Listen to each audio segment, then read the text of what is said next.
અમારા પર્સનલ મોબાઈલમાં અમે પોષણ ટ્રેકરની કામગીરી પણ કરીએ છીએ।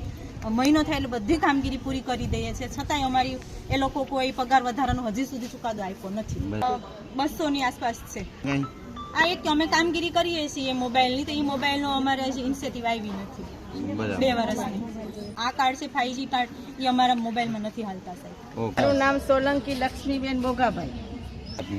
આપણે આ જે સમસ્યા તો એ છે કે જે સરકારે અમને પગાર જે વધારો આપ્યો છે, હાઈકોર્ટે ચુકાદો આપ્યો છે, પણ અમલવારી નથી થઈ।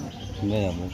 ને જે મોબાઈલ અમને 2018માં આપ્યા છે, તો એ મોબાઈલમાં અમારે કામ નથી થતું। ને અમુક કે હાઈકોર્ટનો જે આદેશ છે કે 24,800 રૂપિયા જે પગાર ચૂકવવાનો જે આદેશ આપેલો છે, તેમને અનુલક્ષીને અને જે આ સરકાર એમને જે હાઈકોર્ટનો આદેશ છે એમને પણ અવગણી અને આ લોકોનું શોષણ કરે છે। એના પ્રશ્ન એ છે કે આ આંગણવાડી છે, આંગણવાડીનો જે હાઈકોર્ટનો જે ચુકાદો આવેલો છે તેને અનુલક્ષીને સરકારે એમાં ધ્યાન આપેલ નથી, તો અમારે સરકારને જગાવવાનો આદેશ। સીડીપીઓ આંગણવાડી કાર્યકર બહેનો અહીંયા આવેલા છે, એ લોકોને છે ને નવા હેન્ડસેટની જરૂરિયાત છે, એ બાબતે આવેલા છે।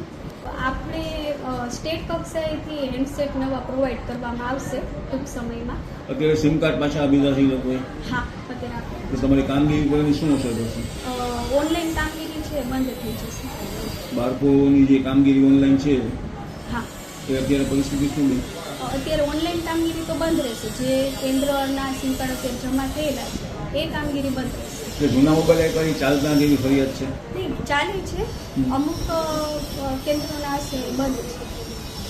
हाईकोर्ट ने आदेश दिया है कि इनका जो है 24,800 रुपया 2025 अप्रैल महीने से लागू कर दिया है, आदेश दिया है। उसके बावजूद राज्य सरकार ध्यान नहीं दे रही है।